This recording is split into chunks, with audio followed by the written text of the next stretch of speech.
आपलं ग्राउंड सुद्धा रेडी आहे.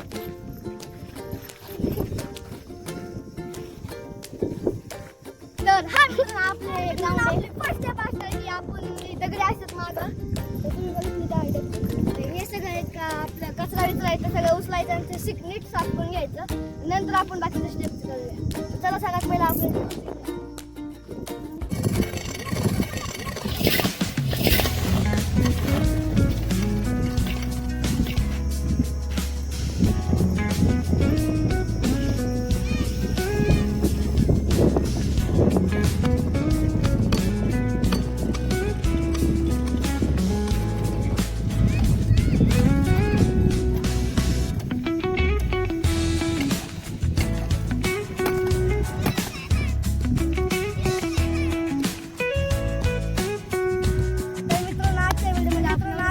सगळे आवड खावड जे होतं वरती ढिगारे बिगारे माथं उठून आलं ते सगळं आपण नीट प्लेन केलेलं आहे. तर आजच्या या व्हिडिओमध्ये एवढंच पाहिजे. तुम्हाला नेक्स्ट व्हिडिओमध्ये तर जय जय भारत.